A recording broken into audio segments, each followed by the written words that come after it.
There's so many YouTubers out there making reviews for the $1,200 Galaxy Book Pro 360, but I think a lot of people are forgetting about looking out for those customers who are looking for a great value. A lot of you want a laptop that's going to perform well, have a great screen, but also you want a good value and something that's worth spending your money on. And that's where this laptop comes in right here. This is the Samsung Galaxy Book Flex2 Alpha. It's very overlooked, not a lot of people are talking about it, and I don't really see many people at all reviewing it. So today I want to review it here. I want to let you know if it is worth buying. My name is Zach with Android Digest. Let's get straight into this review.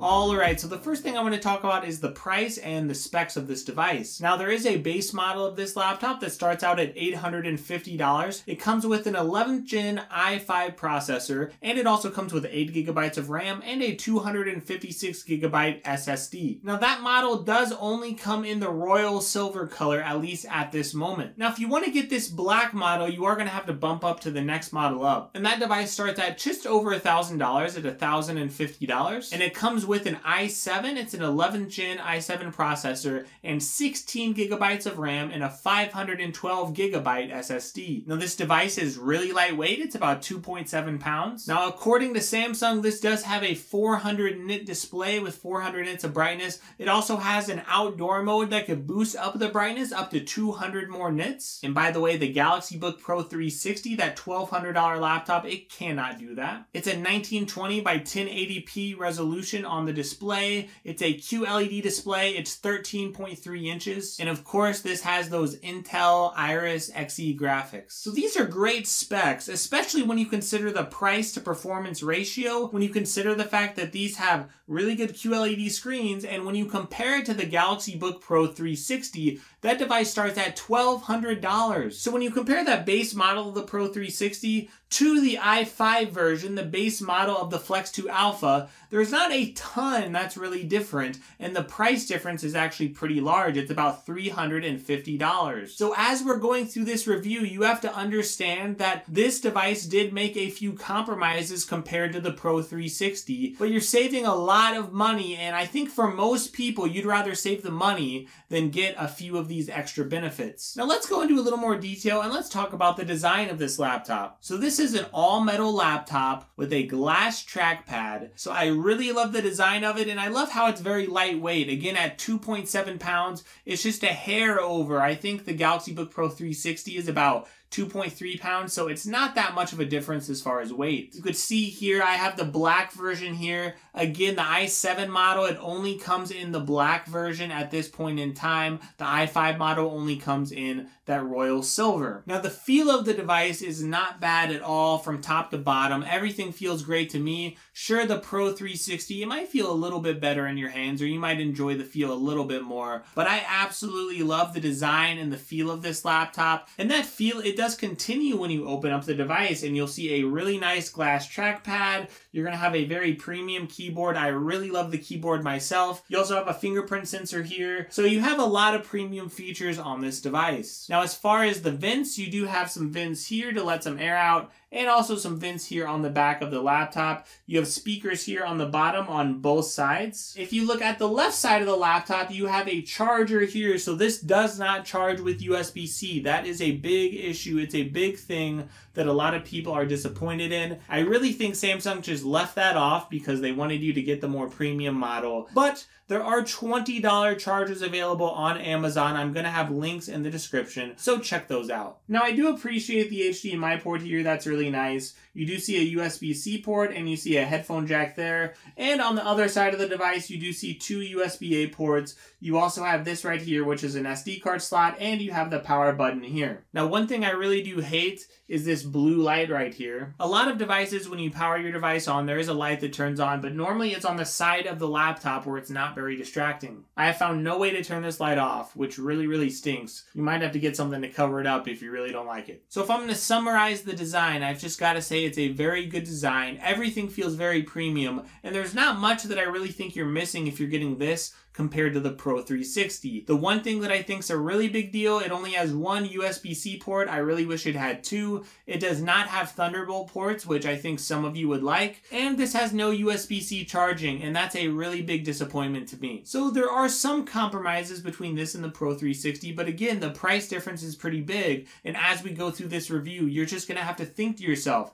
are these price differences worth it? Do I need to spend an extra $300 or an extra $400 to get that Pro 360, or is this good enough for me? Now, I do want to talk about the keyboard a little more because I really do like it. You have to understand that as you go to devices that are lighter and lighter, you're going to get a little less travel on the keyboard, but it feels extremely premium to me, so I really did like the typing experience. I did think I was getting more than enough travel to enjoy it, and everything felt very good. Now, some of you might not like the shift key being a little bit smaller on the right side. You have to consider that they wanted to fit the fingerprint sensor in, which is an awesome addition. It works very well, but some of you really use that right shift key. Now, I do not use it really at all, so I didn't mind it whatsoever, but some of you might, so just keep that in mind. Now, the next thing I want to talk about on this laptop is the display, and I've got to say I am super impressed with the display on this laptop. Now, for your average consumer, a lot of you are looking at laptops between $500 and $800, and your average screen brightness is normally around 250 to 300 nits of brightness on those laptops. Well, this laptop gets up to 400 nits of brightness according to Samsung, and this can get up to 600 nits of brightness if you turn on outdoor mode by pressing the FN key and F10. Now, I'll quickly say that the screen just seemed a little bit less bright than last year's Galaxy Book Flex Alpha. I did turn on the display HDR test because I didn't really have anything to measure it by, and it said the max brightness was 275 nits. Now, keep in mind that I don't think that's accurate. I do think that this is brighter than that. And that app is known not to always show the correct brightness, so it's not something that I would trust. In fact, I do trust Samsung's 400 nits of brightness. But you know, sometimes they rate it at 400 nits and maybe it only measures in at about 350, and that may be the case here. Even then, I think this laptop is much brighter at other laptops at this price range. I also see a lot of cheap displays out there on laptops. For whatever reason, they keep pushing for innovation in the tablet space. But when it comes to laptops, a lot of devices under $1,000 just have really bad displays, and this is not that. It is a phenomenal display on this laptop. The colors look extremely accurate, so I think this is a great laptop for those who want to do some photo editing and things like that. And it really does look so good that I don't think your average person would really notice a significant difference between this and AMOLED. So the bottom line, I love the display. It gets very bright. This display absolutely is A+,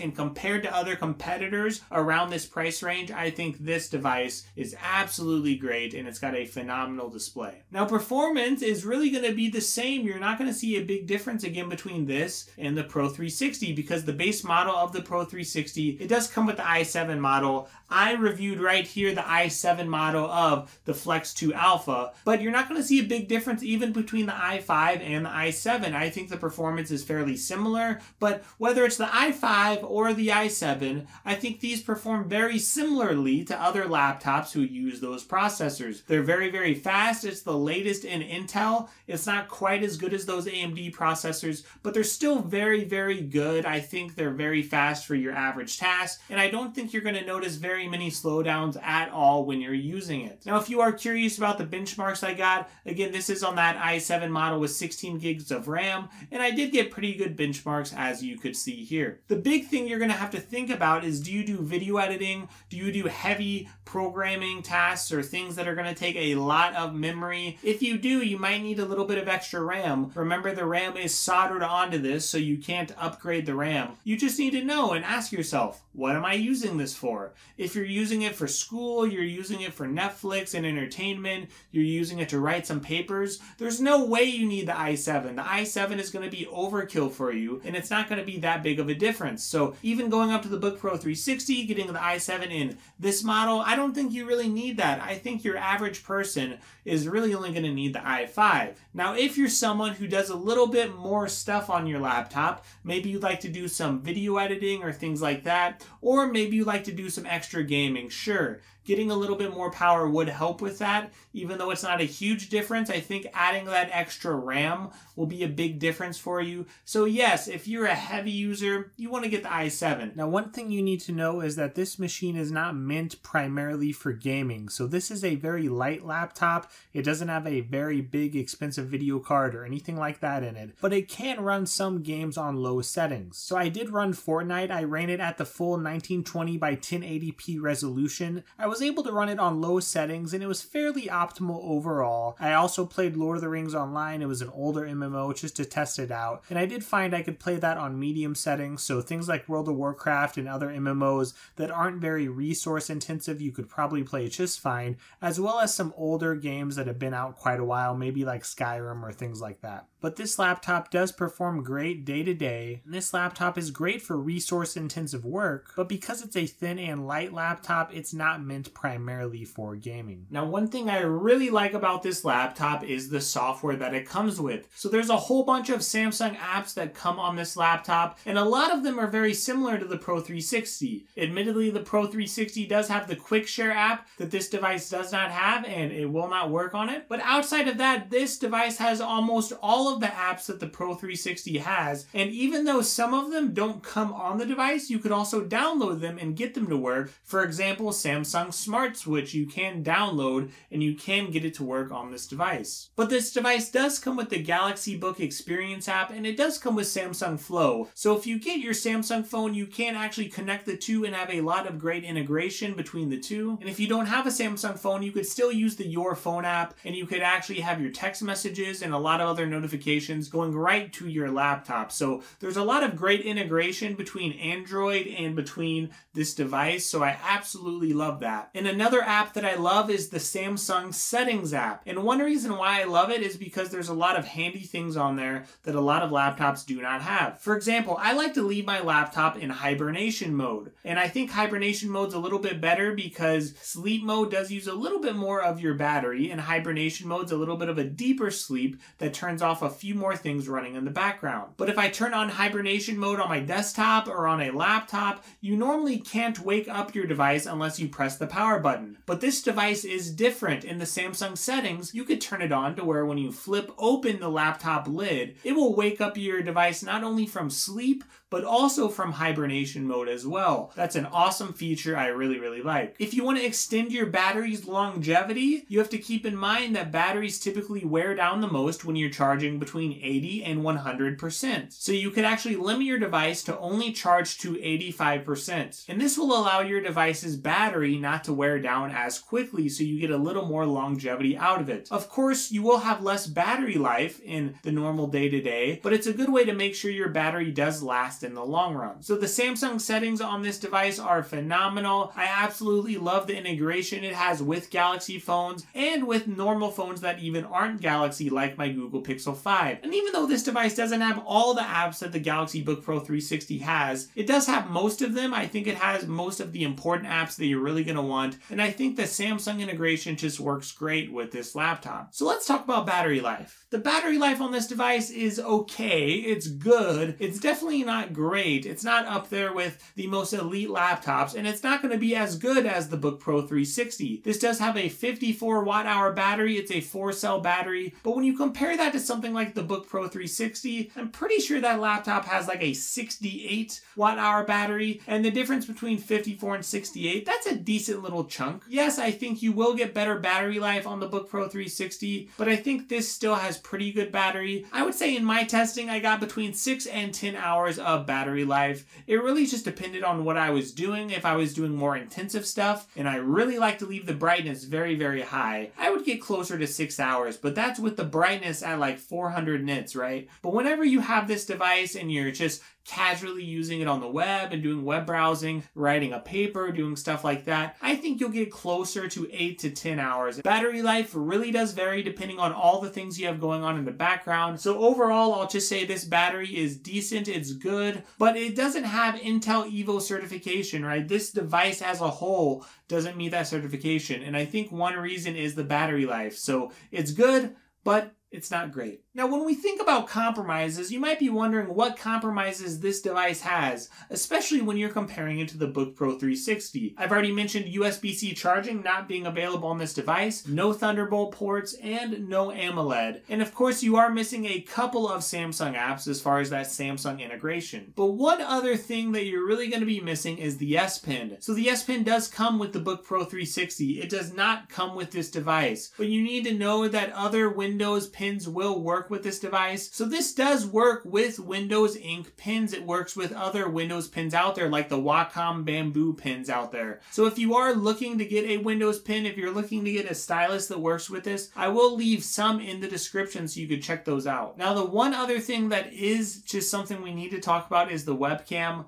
I think the webcam is suitable for different environments. I don't think it's going to be great though. I think it's going to be a little grainy. It is a 720p webcam, but this is also one of the biggest complaints you find in the $1,200 Book Pro 360. So it's not just this model, it's also other Samsung laptops. I think the webcam is just fine for your average meeting and things like that. I don't think you're going to be embarrassed by it, but it's definitely not a great webcam, and I think some people really wish that this came with a 1080p webcam. Alright, so let's summarize this device as a whole. This device has a phenomenal screen. It has a great QLED screen that is great for the price. It also has a very bright screen, and we're talking 400 nits of brightness according to Samsung, and even if it's a little bit lower if you were to measure it, it's still very high. And you also have an outdoor mode that boosts it up to 600 nits of brightness. Again, you do not get that on the Book Pro 360. You also get a phenomenal design. I'm talking an all-metal design, a very lightweight device. You also get a great keyboard and a really great glass trackpad. This device also performs extremely well. For most of you, I think the i5 will do just fine. And the i5 and the i7, I know they both perform very well on this laptop. So great design, great screen,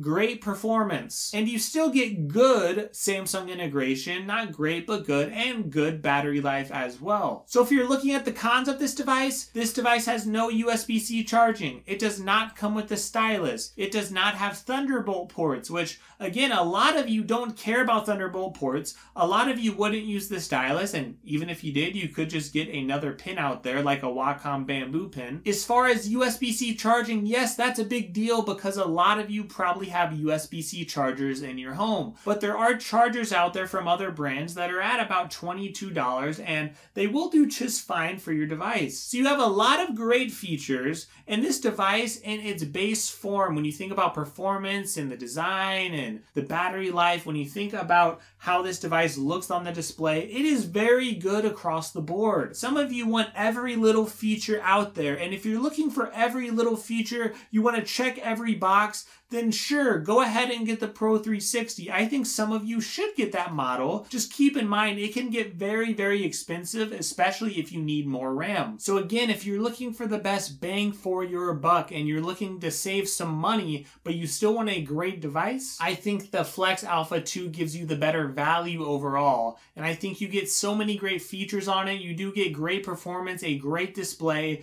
and you get a lot of great bonuses on this device. There's also a lot of great discounts on it as well, so please check the links in the description. You're going to see a lot of discounts there, especially on the Samsung website. You can sign up for educational deals, and they do have great educational deals on this device. Also, keep in mind, that's one way to help support my channel. I was not paid for this review. Samsung did not send this device to me or anything like that. As you all know, I always keep it real, but if you want to give me some support and help me out for keeping it real, feel free to use those links if you're looking to purchase something, and I may earn a commission off that. And also, give me a like, give me a sub. That would really help out my channel, and I just want to say thank you to all of my loyal subscribers out there who have been watching my videos, who have been supporting me along the way. This is my first 4K video ever that I've really done on my channel, so I'm really trying to up my quality and help out a lot of my subs out there. So thanks a lot, have a great day, thanks for watching, and please stay safe in all these crazy, crazy times.